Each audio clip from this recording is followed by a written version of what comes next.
The morning of my wedding, I opened the closet and my dress was gone. Not misplaced, vanished. The same closet Melissa had accidentally left open the night before. I stood in silence as the house buzzed around me, flutes clinking, heels clicking, fake laughter bouncing off gilded walls. I said nothing, no tears, no panic, just called one number. 12 hours later, I walked into the chapel wearing a gown designed for no one else on earth. Melissa's face? Priceless. And that was the moment I knew. I wouldn't just marry into their family. I would outgrow it completely. When I moved into the Beaumont estate 3 weeks before the wedding, I expected a quiet transition. Instead, I stepped into a world that shimmered like a curated dream. Marble floors polished to perfection, staff that vanished like ghosts when not needed, and a family that greeted me with the warmth of champagne and silk. Dinner was always by candlelight. Laughter echoed through halls decorated with portraits older than most countries. And Evelyn, my future mother-in-law, sat at the head of the table with the posture of a monarch and the voice of a seasoned diplomat. Melissa was different. She made an entrance like she was born for spotlights. Casual in cashmere, always late, always kissed both cheeks. Finally, another girl in the family, she said, looping her arm through mine. God knows we need a bit of sanity. She took me to fittings, shared old stories about her own would-be wedding that never happened, and complimented my taste with a practiced charm that felt both flattering and rehearsed. I wanted to believe her. I chose to believe her. But I noticed Evelyn's gaze most of all. She never asked me questions. She observed, always from just a slight angle, at dinners, during tea, even once through the reflection of a hallway mirror. Not cold, not warm, measured, calculating. Like a jeweler inspecting a stone, not out of admiration, but evaluation. One night after dinner, Evelyn handed me a folded white linen napkin and said, "You're very composed, Vanessa. That's a rare trait, especially under pressure." I smiled and thanked her, unsure what she meant, but the comment lodged itself like a splinter. 3 days before the wedding, Melissa invited me for what she called a pre-glow brunch. Just us, some mimosas, and one last tweak to my bridal look. We spent the afternoon surrounded by lace, silk, and stylists with sharp scissors. She watched as I zipped myself into my custom-made gown. Her expression softened. "You look like you're not from here," she said. "And I mean that in the best way." I laughed, brushing it off. But her voice had dipped too low, her compliment wrapped in something I couldn't name. The next morning was the rehearsal dinner. I woke up unusually early, nerves humming through me like a second skin. I walked to my suite's closet, its double oak doors open just a crack. Inside, nothing. The dress, the shoes, the box, with my veil, gone. I stared for 10 seconds before my mind caught up.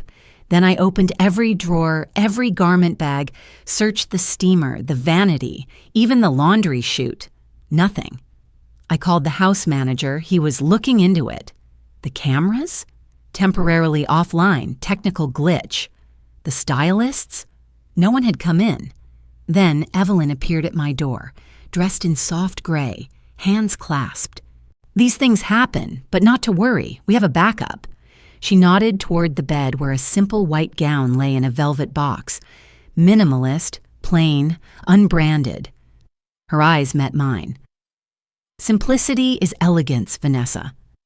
I said nothing. My throat burned, but I swallowed it down.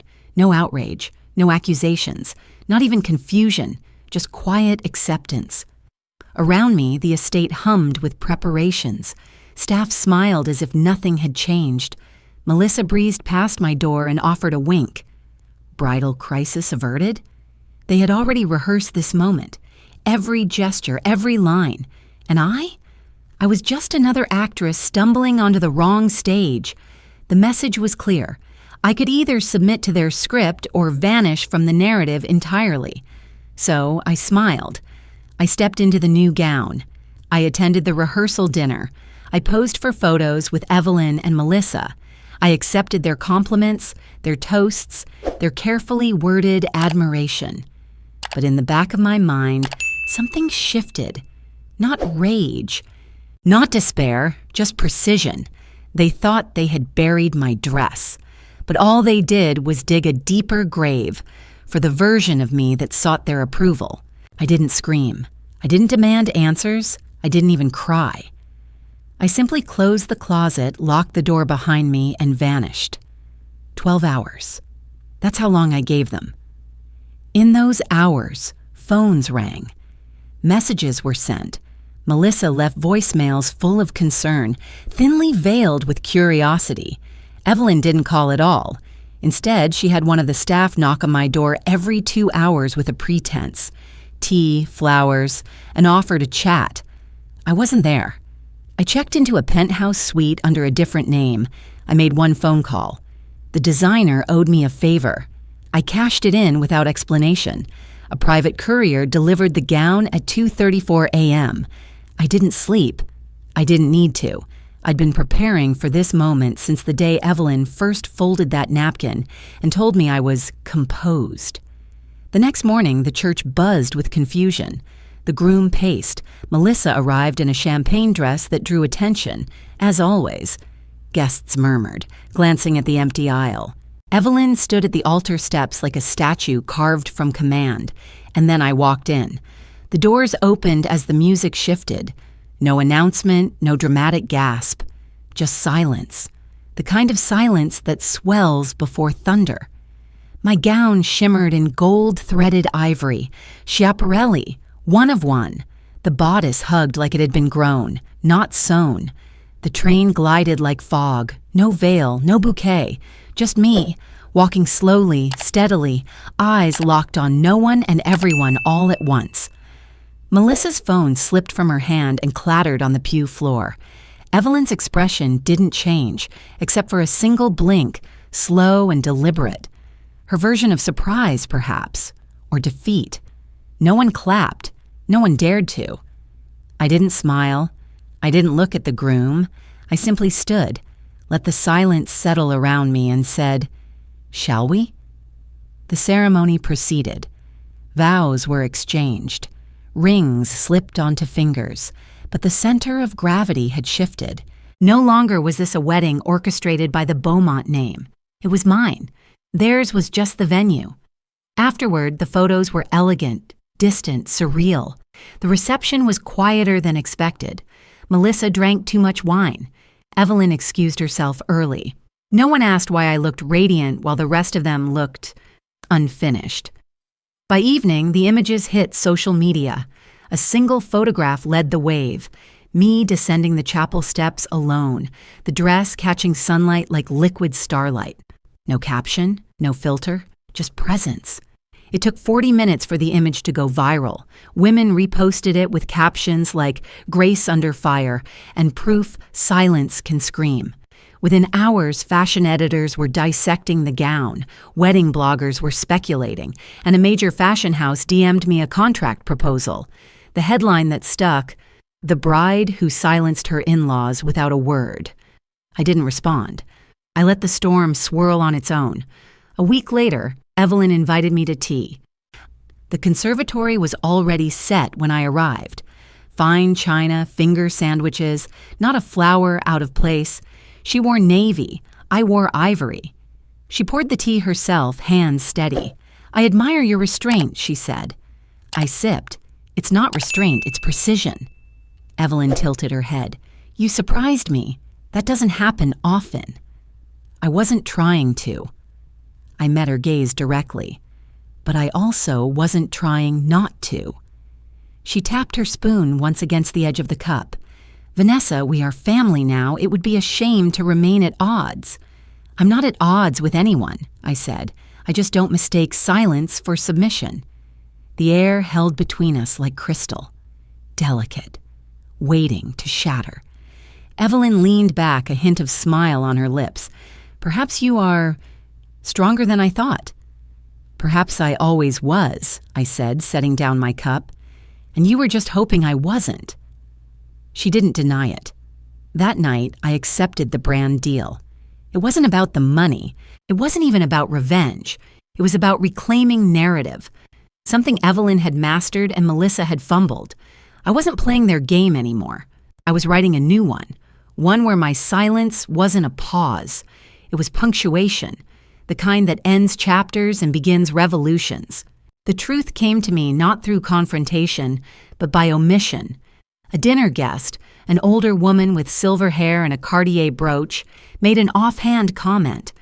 Evelyn always did believe in the crucible approach, said if a woman can't withstand fire, she has no business sitting at the table. She was referring to me. She didn't realize it. Or maybe she did. Later that night, I replayed every interaction since I arrived at the Beaumont estate. The missing dress, the cameras conveniently down, the backup gown already prepared, Melissa's smug silence, Evelyn's unnerving calm. It had never been about sabotage. It was design, a test, and I had passed. The realization didn't burn. It chilled. There was no apology to demand, no scandal to expose. The entire ordeal had been premeditated, justified, and internalized as tradition. A woman must endure humiliation to be deemed worthy. A Beaumont must rise above betrayal and still smile for the camera. I didn't confront Evelyn. There was no need. Confrontation would have given her power, acknowledgement. Instead, I chose erosion. While they attended charity galas and business dinners, I met quietly with lawyers and strategists. The fashion house that had approached me offered more than modeling. They wanted creative direction. They were struggling against a legacy brand that Evelyn's company had partnered with for years. I didn't say yes. I offered something better. Investment. Discreet, clean, and absolute. I channeled every asset I had into transforming this underdog brand into something new. Visionary, sustainable, sharp. We didn't compete with Evelyn's empire. We peeled its clients away one by one. I never used my name. Not once. But whispers began. Contracts that had been automatic renewals suddenly stalled. Longtime partners hesitated. Executives declined invitations. Evelyn noticed. Of course she did. She played it off at first. The market shifts, she said at a brunch, buttering her croissant. Cycles evolve. We'll recalibrate. But the numbers didn't wait for recalibration. Melissa grew anxious. She had always relied on the halo effect of the Beaumont name. Invitations dwindled. Influencer deals dried up. At a fundraiser, she cornered me near the restroom, wine glass trembling. "You're behind this," she hissed. "I'm behind a lot of things," I said, brushing past her, "but not your inability to stay relevant." She tried to retaliate. A story surfaced, anonymous, vague, suggesting I had faked my disappearance before the wedding to create drama. It didn't stick. Too many people had seen too much, and besides, the public had made up their minds. I was grace under pressure. Melissa was just noise. Then came the email. A hedge fund partner wrote to Evelyn, expressing concern over their alignment. "We've reviewed the recent PR surrounding your family," it read. "If this is how you treat those closest to you, we must reconsider what loyalty means in business." The message was polite, ruthless, final. Evelyn didn't speak to me for days, not at family dinners, not in passing, not even in the quiet moments where only acknowledgement stood between civility and Cold War. I didn't mind. Silence had always been our most honest language. Then, one afternoon, she appeared in my office, unannounced, uninvited, immaculately composed. She closed the door behind her. "Clever," she said. "I've been called worse. You've been dismantling my legacy piece by piece." "I haven't touched your legacy," I said, meeting her gaze. "I've simply built mine." Her eyes narrowed. "You could have said something, confronted me, demanded answers." "You don't answer questions," I replied. "You deliver lessons." "And what is this? Your lesson to me?" I stood, walked to the window, watched the city pulse below us. "This isn't about punishment, Evelyn. I'm not trying to break you. I just refuse to be your stage anymore." She didn't move. "You're burning everything." "No," I said softly. "I'm planting something new. What burns is just the rot. For the first time, she looked, not afraid, but uncertain, like she had underestimated the depth of what she thought was silence. She left without another word. I sat down, poured a glass of water, and allowed myself a single exhale. Not relief, not triumph, just space. I packed my things in silence. No shouting match, no final confrontation, no grand farewell, just one suitcase, one leather portfolio, and a quiet ride out of the Beaumont estate at dawn. The staff didn't meet my eyes. Melissa was nowhere in sight. Evelyn didn't appear at the window. I left without slamming any doors, because some doors deserve to stay open, just so those inside can hear what the world sounds like without them. Brooklyn greeted me with noise. Honest noise. Street vendors, paint fumes, kids screaming, life that didn't pretend to be curated. I found a decaying gallery tucked between a deli and a vinyl shop. The bricks were stained, the roof leaked, the windows were nailed shut. I bought it the next day. Renovation was slow, intentional. I stripped everything down, let the raw wood show, left the brick exposed. I didn't want polish. I wanted truth. And then, without any announcement, women began to appear. They came by word of mouth. A poet who'd been silenced by her publisher for writing about domestic violence. A ceramicist whose husband once accidentally smashed every sculpture before her first show.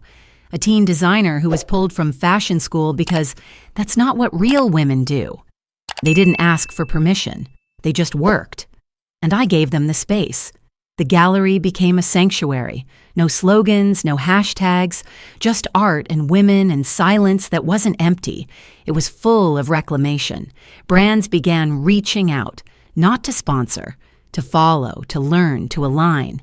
I refused most of them until one sent me a single sentence. You don't just wear power, you live what they fear. That was enough. I agreed to one campaign, one TED Talk, one moment where I let the world see not what I had built, but how. The room was packed. Cameras rolled, but I only saw the first row. Young women, older women, quiet women.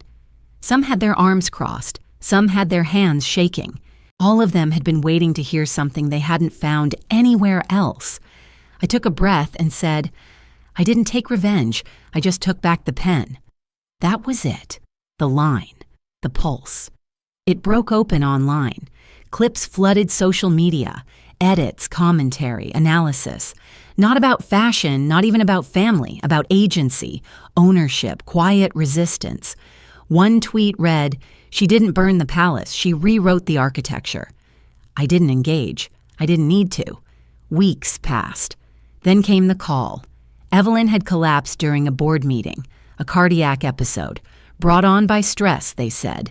Her empire had continued to fracture, contracts gone, investments pulled, whispers louder than facts. The narrative she'd written was now being edited by hands she didn't control. Melissa called me, first once, then again. Then she left a message, voice thick with tears. She's in the hospital. I didn't know everything. I didn't mean for it to go like this. I listened. I deleted it. They had always believed control was the currency of legacy. But legacy isn't what you build in stone. It's what people choose to remember. And I chose not to remember them anymore. No statement, no flowers, no gesture of peace. I let them sit in the quiet they had once tried to force on me. One afternoon, while hanging a new piece in the gallery, a painting of a woman walking through smoke with her back to the viewer, I paused to look out the window. Across the street, Melissa stood on the sidewalk, alone, no makeup, no entourage, just a woman who had once danced on the edge of cruelty, now unsure of where the music had gone. She didn't wave, neither did I. I turned back inside. A visitor, a girl no older than 20, approached me and asked, "Do you forgive them?" I looked at her steady and unflinching. "No," I said, "and I don't punish them either." She frowned. "Then what?" I smiled just barely. "I let them vanish. That's the worst punishment of all. Knowing the one you tried to ruin is now too far to reach." She nodded slowly. And in that moment, I realized I wasn't just building a sanctuary. I was building memory, one that didn't include their names. Fame, like fire, feels warm at first. Then it starts burning from the inside out. I had become the face of resilience. Campaigns, interviews, invitations, they wanted my story, condensed, refined, digestible. The woman who walked away, the queen who rewrote the rules. But no one asked what it cost to keep being her. The gallery's waiting list grew. Brands scrambled to partner. My calendar filled itself. I was a symbol now, and symbols don't get to rest. They get framed, replicated, and worn thin. At home, the silence had changed.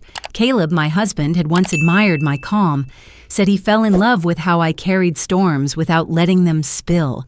But now, he watched me move through rooms like I was no longer one of them. "You're not here," he said one night over dinner. "Even when you are, you're not." I put down my fork. "What do you mean?" "You're performing, Vanessa, all the time, even for me." I wanted to argue, to remind him that I hadn't asked for the spotlight, that I was forced to rebuild myself where everyone could see. But part of me knew he was right. "You're angry because they see me," I said, voice steady. "I'm angry because I don't," he replied. The conversation spiraled. Accusations tangled with silence. We weren't loud, we were precise, cold, surgical with our words. Somewhere in the middle of it, I realized I wasn't fighting for us. I was defending an image I didn't fully recognize. After he went to bed, I sat in the dark. No phone, no screen, just the hum of the refrigerator and the ticking clock. And in that stillness, a question bloomed. Had I become what I escaped? The next morning, I stood in front of the bathroom mirror and didn't look away. The woman staring back wore perfection like armor, polished skin, expensive silk. Power dripped from her posture, but her eyes were tired. Not from lack of sleep, from the weight of holding it all together. I whispered, "Who are you trying to impress?" The mirror had no answer. Mirrors never do. I used to walk barefoot in the gallery, paint on my hands, laughing with artists at 2 a.m. Now I scheduled time to feel things. Now I posed for photos that looked candid and gave interviews that sounded spontaneous. I used to be free, and now I was curated. Just like the world I thought I'd left behind. I thought about Evelyn, how she'd built a dynasty out of image, how she'd tested me not because she feared I was weak, but because she recognized the threat of someone who might one day become what she had. And she had been right. I was becoming her. The thought sliced deeper than betrayal. So I pulled back. First, I canceled 3 interviews. Then I declined a panel. Then I stepped away from the brand deal, gracefully but permanently. They offered more money. I didn't blink. The world noticed. Articles speculated. Headlines shifted. Vanessa Beaumont, retreat or reinvention. Icon in hiding. The woman who walked away again. They didn't understand. This time, I wasn't walking away from others. I was walking back to myself. One evening, I returned to the gallery after hours. The lights were off. The space echoed like a cathedral. I wandered between canvases, each one a scream turned into color. I found myself in front of a piece I hadn't noticed before, an abstract of shattered glass pieced back together, but not in the same shape. Underneath, a note. Wholeness doesn't mean going back. It means going forward as fragments. I stayed there for a long time. When I left the gallery that night, I deleted the last social app on my phone. No announcement, no manifesto, just silence. I let the world talk, and I listened to none of it. Because the truth was, silence had once been my weapon. Now it was my escape. 1 year passed, and the noise faded. Not just from the outside, from within me, the pressure to be seen, the urge to respond, the quiet addiction to relevance, all of it dulled in the presence of stillness. Silence, once my weapon and then my cage, had finally become my sanctuary. I spent that year walking instead of rushing, writing instead of speaking, listening instead of reacting. The world spun on without me, and for the first time in a long while, I didn't feel left behind. I felt exactly where I needed to be. And then I wrote. Not for followers, not for applause, not for revenge. I wrote like a woman exhaling after holding her breath for a decade. Every word a release, every chapter a mirror I dared to face. No scandalous revelations, no names named, just the truth, unwrapped and unmagnified. I called it The Dress They Buried, not as a statement, not as a title meant to shock, but as a memorial to the version of me that had once stood, trembling in front of an empty closet, surrounded by people who smiled as they erased her. The manuscript sat on my desk for 3 weeks before I sent it. No agent, no campaign, just an email to a small publisher known for printing stories that didn't scream. They whispered. 6 months later, the first print sold out. It didn't trend. It didn't explode. It spread. From woman to woman, from bookstore to bedside, passed between friends with a quiet reverence, usually reserved for secrets and sacred things. Book clubs dissected it. Therapists recommended it, not because it was loud, but because it was real. One reviewer called it a blueprint for surviving the beautiful, silent wars no one sees. Another wrote, she didn't burn the house down. She rewired the foundation and left. I didn't attend launch parties. I didn't do press tours. I let the book speak. And the world, for once, listened without demanding more. In the months that followed, letters began to arrive. Emails, handwritten notes, messages etched in vulnerability. From women in boardrooms and bedrooms, in studios and shelters. They didn't want help. They wanted reflection, confirmation that what they'd endured mattered, that how they chose to rise was enough.